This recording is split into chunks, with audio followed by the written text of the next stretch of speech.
शुरू अल्लाह के नाम से जो बड़ा मेहरबान नहायत रहम करने वाला है। Today we will talk about pulse. आज हम पल्स के बारे में बात कर रहे हैं, जिसको हम हार्ट रेट या हम उर्दू में उसको नब्ज़ कहते हैं। यानी पल्स क्या है, जो कि एक वाइटल साइन है।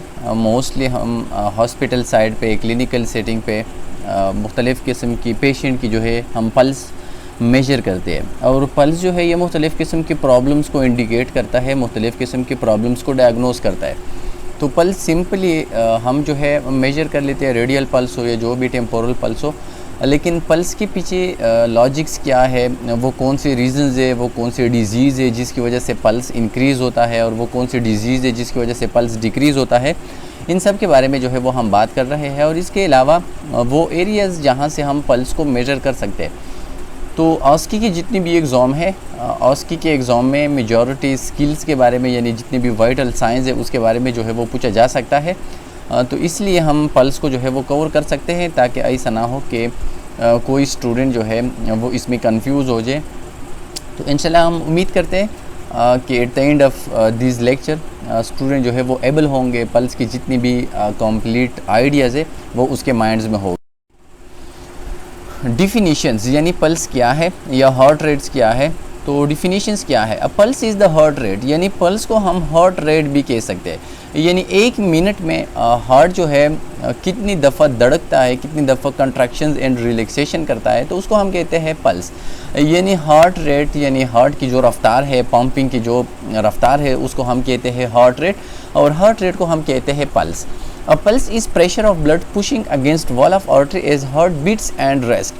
और ये वो प्रेशर है जो कि हार्ट जो है उसने लगाना है आर्टरीज की वॉल्स के ऊपर, और अपनी ब्लड जो है उसको सप्लाई करना है, अपने ब्लड को पुश करना।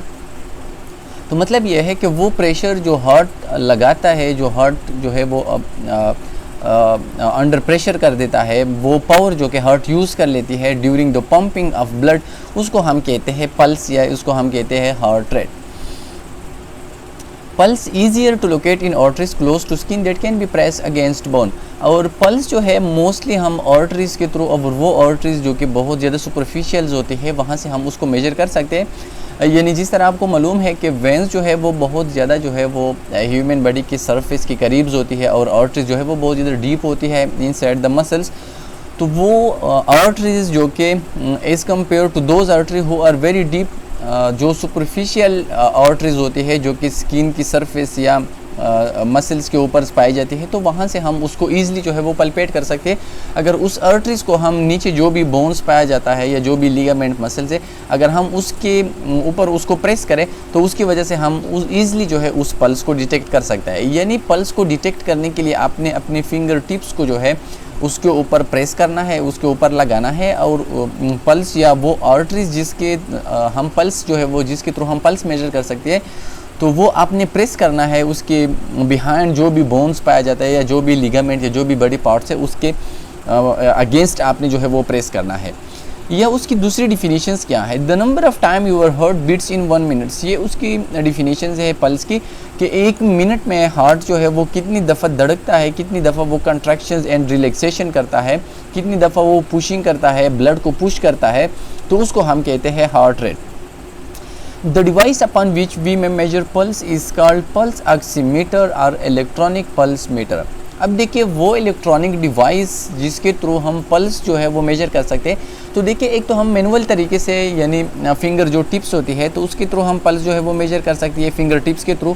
दूसरे उसके लिए कुछ इलेक्ट्रॉनिक डिवाइस है, जिस तरह पल्स ऑक्सीमीटर है जिसको हम फिंगर टिप्स में लगा देते हैं, थम्स में या जो भी फिंगर्स है उसमें हम लगा देते हैं, और उसके ज़रिए हम ऑक्सीजन सेचुरेशन और हार्ट रेट जो है वो मेजर कर सकते हैं। तो पल्स ऑक्सीमीटर ये भी एक डिवाइस है, और इसके साथ साथ इलेक्ट्रॉनिक पल्स मीटर ये भी एक इलेक्ट्रॉनिक टाइप की डिवाइस है, तो उसके थ्रू हम जो है वो पल्स मेजर कर सकती है। तो ये दो तरह की होती है। पल्स ऑक्सीमीटर जो है ये कुछ मूवेबल टाइप्स की होती है, जिसको हम जेब में या पॉकेट्स में जो है वो रख देते हैं, और पेशेंट की थम्स के ऊपर जो है वो हम लगा देते हैं, और इसके अंदर या सेल्स होती है या चार्जर्स जो है वो इसके अंदर पाई जाती है। और एक जो है ये कार्डियक मॉनिटर्स के साथ या जो भी वेंटिलेटर्स है उसके साथ जो है वो अटैच किए जाते हैं, और उसके ज़रिए भी हम जो है वो पल्स को मेजर कर सकती है। तो मतलब ये है कि वो डिवाइस जिसके थ्रू हम पल्स मेजर कर सकते हैं उसको हम कहते हैं पल्स ऑक्सीमीटर, या उसको हम कहते हैं इलेक्ट्रॉनिक पल्स मीटर।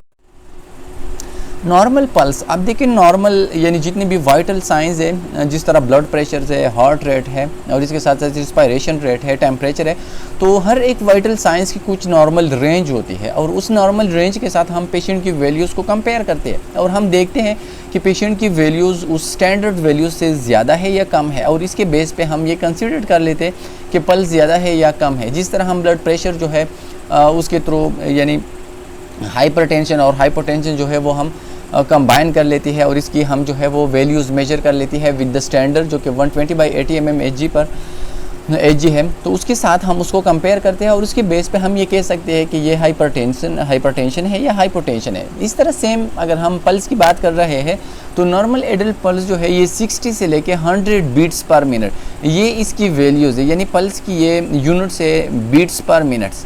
तो नॉर्मल जो पल्स है या इसको जो हम हार्ट रेट भी कह सकते हैं, तो कम से कम ये 60 और ज़्यादा से ज़्यादा ये 100 हो सकता है। और स्टैंडर्ड जो है या एवरेज वैल्यूज़ अगर हम ले लें तो वो 72 है, यानी 72 जो है वो एक एवरेज वैल्यूज़ है और नॉर्मल यानी मैक्सिमम और मिनिमम जो है वो 60 एंड 100 जो है वो मिनिमम एंड मैक्सिमम है। Noted as number of beats per minute, और इसको नोट्स किया जाता है कि एक मिनट में कितनी दफ़ा जो है वो एक पेशेंट की हार्ट जो है वो कंट्रैक्शंस एंड रिलैक्सेशन करता है। रिदम, अब देखिए जब हम पल्स को मेजर करते हैं तो दो चीज़ें जो है वो हम नोट कर सकते हैं, यानी पल्स को एक तो यह है कि हम सिंपल जो है वो पल्स की नंबर जो है वो नोट कर लेती है with the help of stop watch या with the help of electronic pulse meter या with the help of tip of the finger.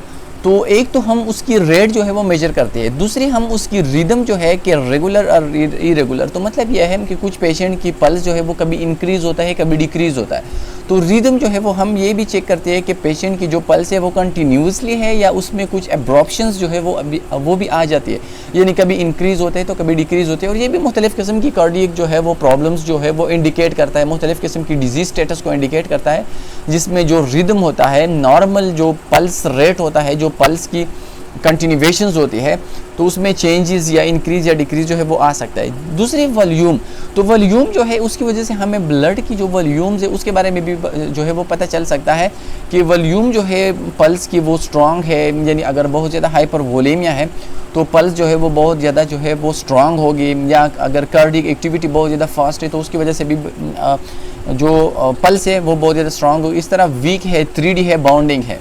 तो ये मुख्तलिफ़ किस्म की कंडीशंस है जिसमें वॉल्यूम्स जो है यानी ब्लड की वॉल्यूम जो है वो हम भी इससे जो है वो डिटेक्ट कर सकते हैं। अगर बहुत ज़्यादा बाउंडिंग या 3D पल्स है तो वो भी हमें मुख्तलिफ़ किस्म की प्रॉब्लम्स जो है वो इंडिकेट कर सकता है।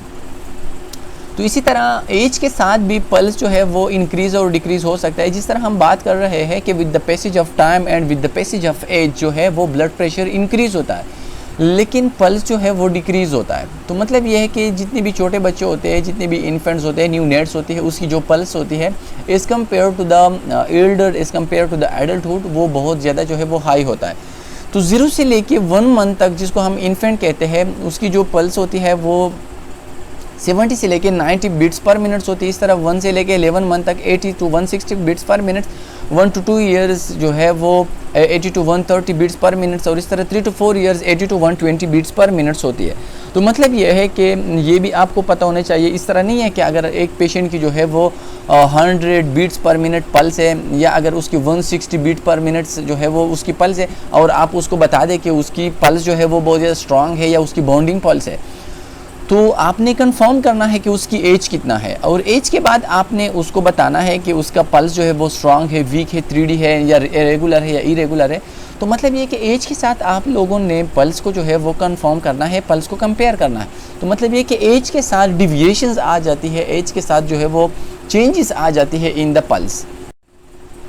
Condition in which pulse rate increase, अब देखिए वो कौन से कंडीशन है जिसमें पल्स रेट जो है वो इंक्रीज़ हो सकते हैं। तो सबसे फर्स्ट जो है वो एक्सरसाइज, यानी during the time of exercise जो है वो पल्स इंक्रीज़ हो सकता है। तो आपने अगर एक पेशेंट की पल्स जो है वो मेजर करना है तो आपने उससे पूछना है कि आपने इस दौरान कोई वॉकिंग वगैरह तो नहीं की है। अगर उसने वॉकिंग की है तो बिल्कुल ज़ाहिरी बात है कि उसका जो पल्स है उसकी नॉर्मल वैल्यू से ज़्यादा होगा। इस तरह इलनेस है, मुख्तलिफ़ किस्म की जो है वो साइकोलॉजिकल डिजीज़ है, उसकी वजह से भी पल्स जो है वो इंक्रीज़ हो सकता है। इंजरीज़ है, अगर कोई इंजरीज़ जो है वो किसी जगह पे कट आ जाए तो उसकी वजह से भी जो है वो पल्स रेट जो है वो इंक्रीज़ हो सकता है। इमोशंस है, यानी मुख्तलिफ़ किस्म की इमोशंस है, जिस तरह हम मुख्तलिफ़ किस्म की सडन जो है वो मुख्तलिफ़ किस्म की कंडीशंस हम देख सकते हैं जिसमें हमारी पल्स जो है वो इंक्रीज़ होता है। इस तरह सेक्स यानी फ़ीमेल सेक्स जो है फ़ीमेल की as compare to male, female की जो पल्स है वो ज़्यादा होते हैं, क्योंकि इसमें मुख्तलिफ़ किस्म की हार्मोन्स का जो है वो रोल्स है, फ़ीमेल की जो ब्लड वॉल्यूम्स है उसका जो है बहुत ज़्यादा रोल है। और इसके साथ age 12 and older have faster heart rate, और इस तरह जो स्पेसिफिक एज है 12 या उससे थोड़ा सा अगर हम उसको एज को बढ़ा दिया जाए तो उसकी भी नॉर्मल जो है वो पल्स थोड़ा सा ज़्यादा होता है as compare to those whose age is 30, 35 और 40s। इस तरह फिज़िकल एक्टिविटीज़, अगर हम फिज़िकल एक्टिविटीज़ करें, वॉकिंग करें, रनिंग करें तो उसकी वजह से भी हमारी पल्स जो है वो इंक्रीज़ हो सकती है। पोजीशन यानी पोजीशन की वजह से भी पल्स जो है वो इंक्रीज़ और डिक्रीज़ हो सकता है। अगर हम साइड जो है वो चेंज करें, या अगर हम एक साइड पे है और हम एक पेशेंट की रेडियल पल्स जो है वो चेक करें, अगर पेशेंट उस हैंड के ऊपर जो है वो लेटा हुआ है और हम उसी हैंड से उसी रेडियल पल्स जो है हम जो है वो पल्स मेजर करें तो उसकी पल्स जो है वो कम होगी, क्योंकि उसकी जो आर्टरीज है वो ब्लॉक होगी because of the patient burden on that pulse. इस तरह ड्रग्स है, कुछ ड्रग्स है अगर हम वो यूज़ करते हैं या एक पेशेंट यूज़ कर सकते हैं तो उसकी वजह से भी इसमें चेंजेस आ सकते हैं। और टेम्परेचर के साथ भी जो है वो पल्स रेट इंक्रीज़ हो सकता है। तो ये मुख्तलिफ़ किस्म की कंडीशंस है जिसमें आप लोगों ने देखना है कि वो कौन से कंडीशंस है जिसमें पल्स इंक्रीज़ हो सकते हैं। तो अगर ये कंडीशंस है तो इसमें पल्स जो है वो ज़्यादा होगी, या पल्स अगर ज़्यादा है तो पल्स ज़्यादा होने की वजह से हम इस कंडीशन के बारे में भी पेशेंट से क्वेश्चन कर सकते हैं और हम ये कंफर्म कर सकते हैं कि पेशेंट की जो पल्स इंक्रीज़ है उसके पीछे लॉजिक्स क्या है। इस तरह वो कंडीशंस जिसमें पल्स रेट डिक्रीज़ होता है, तो अगर हम एक पेशेंट की पल्स को मेजर करें और पल्स जो है वो डिक्रीज़ जो है उसकी वैल्यू डिक्रीज़ है तो हम उसके बेस पे ये डिज़ीज़ जो है वो कंफर्म कर सकते हैं, या पेशेंट से हम पूछ सकते हैं कि आपको इसमें से कोई डिज़ीज़ तो नहीं है। यानी डैमेज टू हार्ट टिश्यूज़, अगर कार्डियक जो मसल्स है अगर वहाँ पे कोई डैमेज है, वहाँ पे कोई इंजरीज़ है, स्टेबिंग इंजरीज या जो भी इंजरीज है तो उसकी वजह से भी वो मसल अपना काम नहीं कर सकता और उसकी वजह से जो पल्स है वो डिक्रीज़ होगा। इस तरह हार्ट अटैक है, माइकार्डियल इन्फेक्शन है, हार्ट अटैक है तो उसकी वजह से भी जो है वो हार्ट रेट डिक्रीज़ होगा। कंजेनिटल हार्ट डिफेक्ट है, कंजेनिटल हार्ट डिफेक्ट वो डिफेक्ट है जो कि एक बच्चे में पाई जाती है during the time of their development, यानी उसकी डेवलपमेंट के दौरान ड्यूरिंग इनसाइड द यूट्रस अगर उसके अंदर कोई एबनॉर्मेलिटीज़ पाई जाए तो उसको हम कहते हैं कंजेनिटल हार्ट डिफेक्ट, जो कि पाए जाते हैं एक बच्चे में during the time of birth, यानी पैदाइश के वक्त एक बच्चे में पाई जाती है। तो उसमें भी जिस तरह फोरामन ओवेलीज है, जिस तरह PTSD है, VSD है, तो उसमें भी पल्स डिक्रीज़ होगा। मायोकार्डाइटिस यानी इन्फेक्शंस टू मायोकार्डियम, उसमें भी जो है वो पल्स रेट डिक्रीज़ होगी क्योंकि हार्ट अपना काम नहीं कर सकता, अपनी कंट्रैक्शन नहीं कर सकता। हाइपोथायराइडिज्म, अगर हाइपोथायराइडिज्म है, T3, T4 और TSH की डिफिशियंसी है जो कि मेटाबॉलिक हार्मोन्स है जिसकी वजह से पल्स रेट डिक्रीज़ होता है, जिसकी वजह से एनर्जी जो है वो क्रिएट होती है, तो उसकी वजह से भी अगर हाइपोथायराइडिज्म है, T3, T4 या TSH की डिफिशियंसी है तो पल्स रेट उसकी वजह से भी डिक्रीज़ होगा।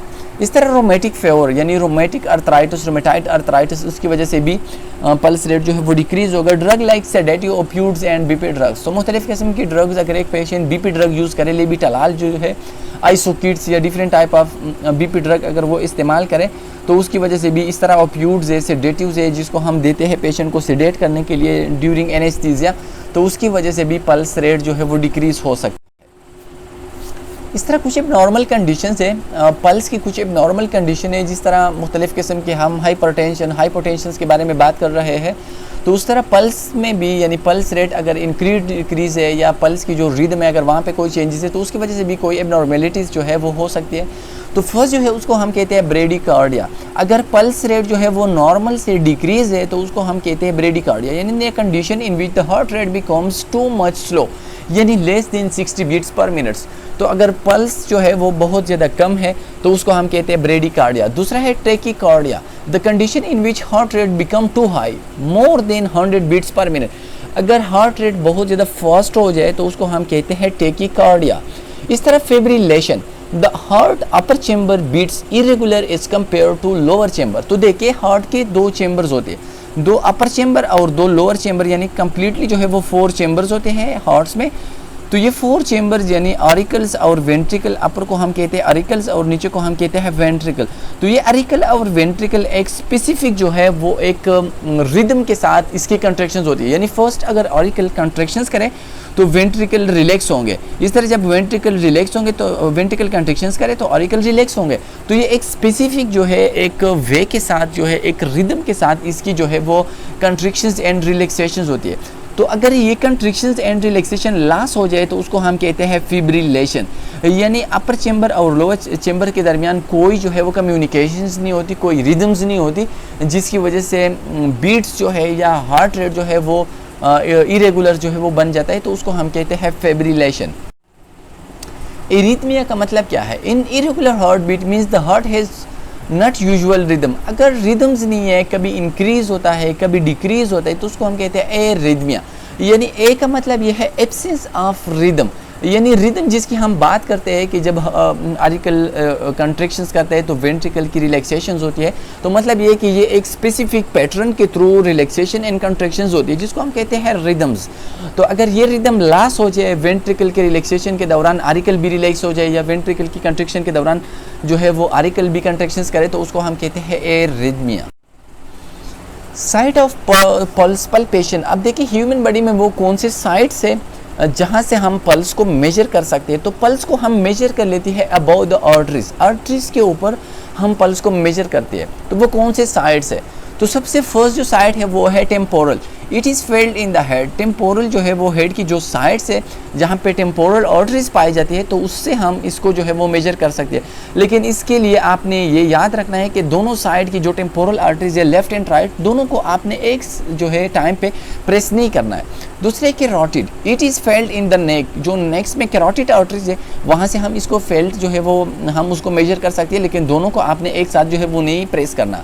Brachial, it is failed in the elbow, brachial जो ब्रेकियल आर्टरी से हम इसको एल्बो की जो ब्रेकियल फोसा है जहाँ पे ब्रेकियल आर्टरीज पाई जाती है वहाँ से हम उसको मेजर कर सकते हैं। इस तरह फीमोरल है, it is failed in the groin, यानी ग्रोइन एरिया जहाँ पे फीमोरल आर्टरीज पाई जाती है जिसमें मोस्टली हम आर्टीरियल लाइन भी पास कर देते हैं, तो वहाँ से हम इसको जो है वो मेजर कर सकती है। Radial, it is felt on the wrist, mostly जो हम यूज़ कर लेती है ऑर्डिनरी लाइफ में ड्यूरिंग और क्लिनिकल प्रैक्टिस वो है रेडियल, यानी अक्सर जो है वो हम रेडियल जो है वो पल्स मेजर करते हैं। It is felt on the wrist, जो कि रिस्ट पे हम रेडियल आर्टरीज के ऊपर हम इसको जो है वो मेजर करते हैं। Popliteal, it is felt on the knee, knee के बिहाफ पे यानी कि बिलो जो हम मेजर करते हैं उसको हम कहते हैं popliteal. Dorsalis pedis, it is felt on the foot, foot के ऊपर जो पल्स हम मेजर कर लेती है डॉर्सल पेडस, हम उसको कहते हैं एपिकल पल्स। एपिकल पल्स ये बहुत ज़्यादा जो है वो एक रेयर टाइप की है और एपेक्स ऑफ द हार्ट, और इसको हम हार्ट के ऊपर जो है वो हम